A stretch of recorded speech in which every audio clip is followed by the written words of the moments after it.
What's up, everybody? It's your boy, Ready Player Juan. That's right. And today, we're going to be breaking down all the Easter eggs and all the references in the Spielberg masterpiece, Ready Player One. And guess what? We're also doing the top 10 Spielberg moments. Is it going to be the dinosaur? Is it going to be the shark?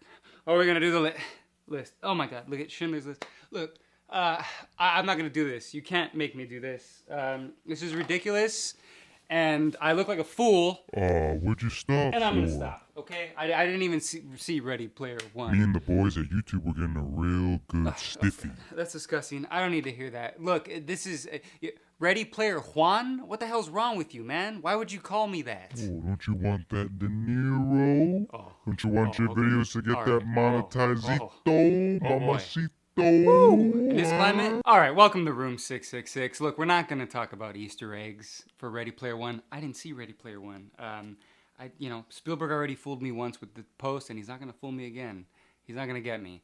We're going to be talking about You Were Never Really Here. The newest film from Lynn Ramsay, and it stars Joaquin Phoenix. Let's get into this shit. It's probably one of the best of the year. Don't you want to hear about it? Come on. Oh yeah. That's where it's... You Were Never Really Here is about Joe. He's a broken and traumatized veteran who basically gets hired to go around and rescue young girls who have been kidnapped and sold into basically sex slavery. And it follows him as he rescues a young girl. And a bunch of stuff kind of starts to happen that he kind of gets in over his head on. And, well, he's basically got to go and take the hammer to some people. You want to find out what that means? Well, let's talk about it. All right, let's just get into it. Let's just get into Lynn Ramsay. She's back, and she brought the fucking hammer. Holy shit. So let's talk about this film. What we have here is not a film about Joaquin Phoenix's character rescuing a girl from this kind of sex trafficking thing. It's Joaquin Phoenix saving himself. So this film is about trauma. And Lynn Ramsay does everything at her disposal to show and really convey that, whether she does it with the score, which is amazing, from Johnny Greenwood, whether she does it with the way she cuts and the way she frames certain things, certain shots, or sort of just kind of like fragments. You don't see the whole picture of what's going on because that's what's going on in Joe's head. That's the name of the character that Joaquin Phoenix plays.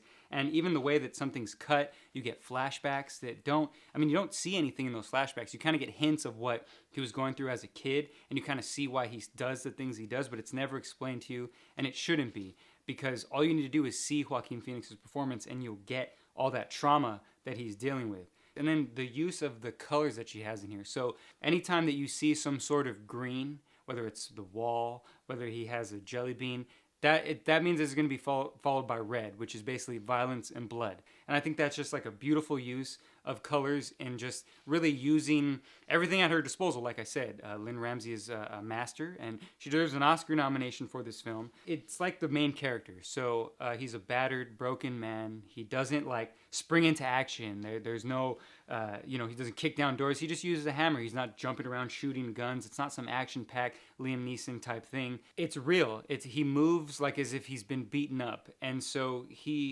that's the way the film moves. It kind of moves with this kind of slow, steady it's sure of itself. It's got this real heaviness to it. And by that I mean it is pretty depressing, and it's pretty bleak, and it's pretty violent. And people might not like that, but it's not something where it's just beating you over the head with it. Because the way that it's cut and the way that it's done, it's just this smooth, tight, beautiful film. It's exactly like its main character. Everything that she does where you have the certain things kind of jump in with the cuts that she uses, where you're just kind of like, wait, where did this come from? But all that is just what Joe is experiencing in his mind, what he's going through while he's dealing with the trauma, and it's just done so well. There's so many times where you have in movies like Man on Fire and like things like that, where in order to show that the main protagonist is kind of down on his luck and that he's kind of had it, there's always some scene where he's going to shoot himself. He's drinking liquor and he's going to shoot himself with a gun, but then he thinks of the little girl or whatever that he's trying to rescue. Here, there is no real moment like that. Literally every moment it feels like, and there's basically showing that Joaquin Phoenix just wants to kill himself. He doesn't want to be doing this anymore. It's really killing him to have to do this, and you really feel that in this film. It's such a beautiful but brutal film. It's great. Lynn Ramsay, if you don't get an Oscar nomination, me and you, let's go at him. We'll take Phoenix with us. We'll take a hammer to the Academy, and we'll fuck him up. I love this movie. We need to talk about Joaquin, baby. One of the best actors we've ever had, and one of the best actors we have working right now. Thank God that he's out searching for things like this. Thank God that he wants to work with good directors and find interesting things. Here, he just really, just even physically, just with his face, he just embodies trauma. He embodies pain in this film. The way he moves is just kind of this like slow kind of pace. He doesn't have, it could have been kind of an action star kind of role type of thing, especially with the story that it is. But Joaquin Phoenix really brings what's going on inside of his head out physically onto him. And it's something that he did in The Master. He even did in something in Inherent Vice, which is a film that I didn't really care for, but his performance in that is so much different from anything he's ever done. And you just see it even when he played Johnny Cash. He literally is able to physically convey the character's emotions and, what they're thinking through that. And I think it's really a great kind of performance to show what trauma is, like how people go through it, how people need to deal with it, and what it feels like every day to deal with when you've been through some terrible shit when you were a kid and you have to grow up with that. And even the young girl who's in the film that he rescues, she does a great job she doesn't really have too much to say or do, but she does a great job of really showing that as well from the child side of just this brokenness inside you that you're just kind of just going, you're really dead behind the eyes. And, it's really not an easy thing to do, especially for young actors. And it's probably a piece of cake for Joaquin Phoenix because, like I said, this just looks like he just woke up out of bed and just did this in his sleep. Like, this is just what he does. Is he literally just, it seems like Joaquin Phoenix just goes around and beats the shit out of people with a hammer and saves young girls. That's how good he is in this role. I think he should be getting an Oscar.